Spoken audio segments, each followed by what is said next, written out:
Hey, soldiers, many of you have asked, what is going on with these politicians who took money from FTX? Are they going to be required to give it back? Have some of them given it back? Well, we're going to look into that today, exactly what's going on with that. We do have major movement on that. Politicians took money from FTX in droves, pretty much. Both sides, Republicans and Democrats. Although it is true that the FTX executive did show, some favor toward Democrats. The fact of the matter is both sides got some of that money. They spread it around. So we're going to look at a major development here in terms of what has just happened with that money. Before we get into that, guys, listen, you may have noticed the join button. I'm telling you right now, we've got so much value when you become a member of this channel. What we're doing is something that I haven't seen any other channel do. Maybe some do. I don't know what all the billions of channels are doing, but I can guarantee you that this channel is giving you value well beyond what you might imagine.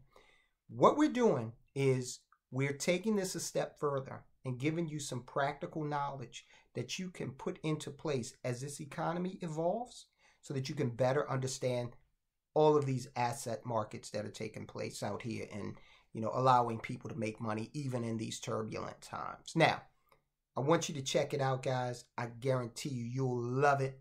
And there's so much value over there. You're not going to be able to believe it. Listen, become a soldier of finance. It's easy to enlist. All you've got to do is hit that subscribe button. Let me know you did so in the comments. I will salute you. And finally, hit the thumbs up. Everybody has been doing such a wonderful job of hitting that thumbs up and letting the algorithm know that we're here and we've got some very, very useful news and information for you. So hit that thumbs up button. All right, guys, so you know the deal. Sam Bankman-Fried, we've been covering him for quite some time in the debacle over at FTX. The company was very generous in its political donations. And now politicians are being told they got to give that money back. Isn't it amazing that they haven't done so already? Isn't it amazing that lawmakers have to go in, the bureaucracy has to go in now and assert itself over elected officials and tell them, you've got to give the money back? It's just very disappointing. Anyway, FTX, they've got a situation where prosecutors will claw back money that was donated to U.S. politicians. Lawmakers, sitting lawmakers. The Department of Justice reportedly sent a letter to lawmakers instructing them to surrender FTX donations to U.S. Marshals. This is so bad, okay, where you have to, again, have the unelected bureaucracy assert itself over sitting members of Congress. The Department of Justice has instructed lawmakers with FTX-linked political donations to hand over the cash, and at least some congressional campaigns have complied.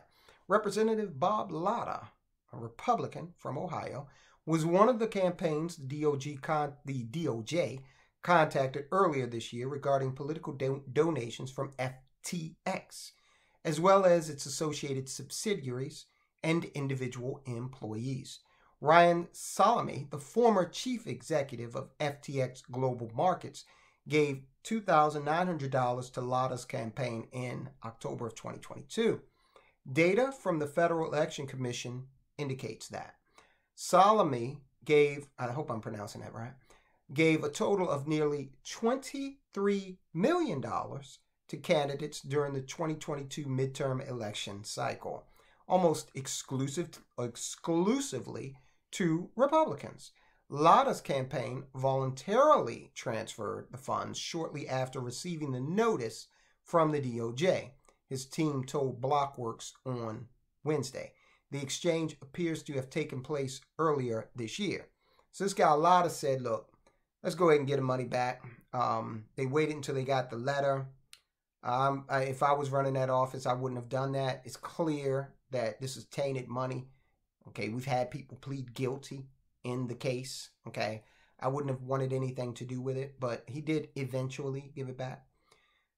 The funds were transferred so that people who were defrauded can receive some compensation for their losses, the spokesperson added. The spokesperson is obviously unaware of the fact that the IRS has come in of late and said that, no, we're jumping in front of the line and we're hitting FTX with tens of billions of dollars in fines that are going to totally eclipse anything it has recovered for these people so far. And furthermore, we're going to put ourselves in a position over and above the depositors. That was done. We reported on it. Representatives Mark Molinaro, Republican from New York, Elsie Stefanik, Republican from New York, and Brian Fitzpatrick, Republican from Pennsylvania, also surrendered FTX-linked donations to U.S. Marshals, according to multiple reports. The Molinaro campaign confirmed with Blockworks that its donation had been sent to a U.S. Marshals Recovery Unit. Offices of the other representatives did not respond to Blockworks' request for comment on Wednesday. The Department of Justice likewise did not immediately return a request for comment. The news of surrendered funds comes months after some lawmakers said they had or would be donating political contributions, which is a no-no. That donating those contributions has this major possibility. All right, so you donate to ABC Charity, which is probably something that supports you anyway, right? What's to stop them from down the road making another donation to you that has a lot of that money coming right back? You give that money back based on, the alleged crimes that were committed, the people that have pleaded guilty, and the fact that, look, the people that were depositors, shouldn't they get a crack at some of this? So I always thought it was pretty disingenuous to say they were going to donate it to charities. The news of surrendered funds comes months after some lawmakers said that they would be donating the contributions. Senator Dick Durbin, Democrat from Illinois, and Representative Jesus Garcia, also a Democrat from Illinois, said in November, days after FTX's bankruptcy filing, that they would donate $2,900 they received. Representative Richie Torres, Democrat from New York, told Blockworks in late November he had already donated his contributions to a local charity. But charities are not exempt from clawbacks. This is according to Jason Lillian, who is a partner at Loeb & Loeb. So you're putting a charity in a worse position than they were in to begin with, because charities can't, they're robbing Peter to pay Paul, running around asking people for donations, and here you are sending them money that's going to probably be clawed back from them. What if they go out and spend those funds? Then you put them in a deficit. It's just ridiculous. Surrendered and clawed back funds typically go toward repaying customers, victims, and creditors. And you would think somebody that's in Congress would damn well know that. But the status of those broader efforts wasn't immediately clear on Wednesday. So now the Department of Justice is saying, look, we don't care what the hell you thought you were doing with donating the money and trying to be, slick about it. You know that there's a process here. So they're coming to them and saying, okay, well, you donated it. Either we're going to get it from you, or we're now going to go and impact that charity you care about so much.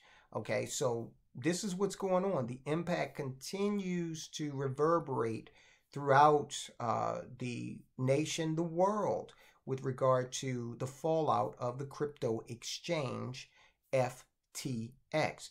Now, here's the thing.